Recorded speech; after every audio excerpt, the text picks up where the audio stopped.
Cuando uno piensa en la magia, el ocultismo, el espiritualismo, piensa en el mago Merlín, por ejemplo, piensa en velas negra, roja o vaya a saber qué, piensa en una santería, piensa en secta y cosas así. Pero la realidad es muchísimo más sencilla que todo este. Es que nada de esto existe. Qué raro como conclusión. Nada existe de por sí con la forma que creemos. Todo lo que vemos del mago Merlín es literatura, de un cierto modo. Lo que vemos en una santería es un producto. ¿Cuál es el punto común? Esta secta, esta religión, esta escuela, este templo, este sacerdote con ropa mágica que hace un ritual mágico el domingo a la misa, este ritual de romper un vaso, por ejemplo, de comer un panazime. ¿Qué hay de mágico y qué hay de lógico en todo este? El punto común, el lugar donde todo este se encuentra, es la energía. Todos estos rituales, medios, secta, escuela, religión, ves que yo hago voluntariamente una inclusión de todo lo parapsíquico, espiritual, ocultista y otro en una misma bolsa voluntariamente, porque cuando sacamos el valor absoluto de todo lo que conocemos en este otro mundo, que no es científico supuestamente, pero que es la base de la civilización, en realidad la religión y todo este, cuando hacemos el valor absoluto, cuando observamos todo este, nos damos cuenta que hay un único punto común que es las energías, el control de las energías. Un ejemplo sencillo, una hostia. ¿Conoces lo que es la cámara Kirlian? La kirlianografía es una forma de fotografiar ciertas energías. No el alma ni el aura completa, sino ciertas energías. Hay fotografías donde podemos ver una hostia antes de la elevación, antes del ritual religioso y después. Y es cierto que después de haber pasado por todo este gran y maravilloso ritual religioso que es una misa, en realidad se nota que esta hostia tiene una cierta irradiación energética. Bien, no diría que es el Espíritu Santo, digo que se observa una radiación alrededor que no había anteriormente, algo se ha modificado adentro. Si observas el poder de las velas, la presencia de las velas en la magia, todos estos actos de concentración, todos estos actos de comunicación con la naturaleza, en el chamanismo, en la Wicca y otro, ves que en todos los casos lo que se intenta de hacer es verdaderamente controlar, orientar, dirigir las energías. De aquí el paso que he saltado hace más de 20 años, según el cual finalmente olvidémonos de lo que es superstición, religión, iniciación y todo este, y consideramos que todo lo que son estos textos sagrados como las Vedas, la Biblia, la Torah, el Corán, en realidad solo contienen vestigios científicos, es decir, están conteniendo sabiduría, tecnología espiritual, como hasta el Dalai Lama lo viene diciendo últimamente, contienen pequeñas tecnologías, fragmentos de tecnologías antiquísimas. ¿Sí?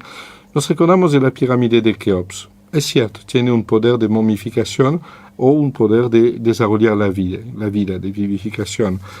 Obviamente es un monumento científico, no es un monumento artístico, es un monumento científico. La Biblia y todos los textos sagrados, con este poder extraordinario que tienen de conectarnos con el mundo angelical, es un monumento científico también. En lugar de obligar a un oyente, un paciente, un fiel a entrar en todo el contexto religioso, nosotros nos contentamos de extraer la tecnología bioenergética que hay adentro. Yo he resumido todo lo que estamos haciendo. Es decir, olvidémonos del concepto religioso, dejamos de intentar de fanatizar a gente por oscuros motivos económicos en general, no pedimos a nadie de entrar ni en secta ni en religión ni de cambiar sus creencias, solo se trata de aplicar tecnologías espirituales. Y el punto común de todo esto es las energías. Obviamente, para poder ver y tocar estas energías hace falta mucho más que una cámara Kirlian, hace falta una percepción parapsíquica especial porque el único microscopio capaz de percibir lo gigantesco y lo infinitamente pequeño que hay en el ser humano es otro ser humano. De aquí el nacimiento de la terapia akáshica, estos medios energéticos que hemos encontrado en todas las religiones y grupos iniciáticos se transforman en el vademecum nuestro.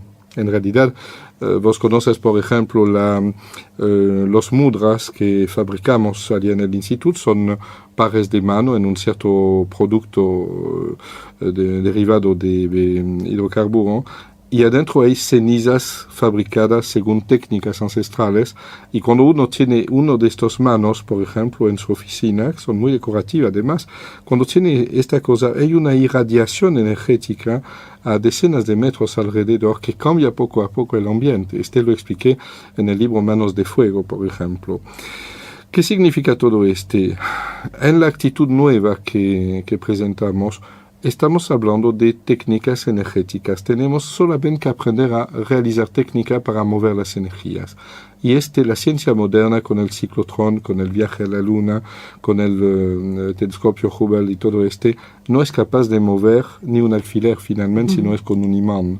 La mente humana puede mover un alfiler sobre una mesa, pero sin un imán, ningún científico podría mover un alfiler sin un imán por lo menos. Significa que estas técnicas ancestrales no permiten de hacer una cirugía a corazón abierto, es cierto, pero sí permiten de sacar la energía que lleva inexorablemente una persona a una muerte lenta, por ejemplo. Podemos esperar de estas técnicas energéticas verdaderamente una revolución de la vida cotidiana, y es una herencia que recibimos del mundo egipcio, de Atlántida, de Mu, de Gondwana, los continentes perdidos.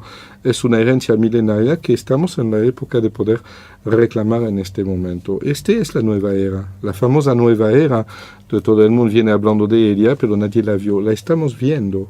Esta nueva era tiene un símbolo de destrucción que empezó con el 11 de septiembre de 2001, donde vimos las puertas del infierno abrirse en directo en la televisión por primera vez, y también tiene un bálsamo maravilloso que nos viene de milenios pasados, conservado en el campo religioso. Estas son las tecnologías espirituales que tenemos obligación de recuperar en la vida moderna, serán parte integrante de nuestra vida.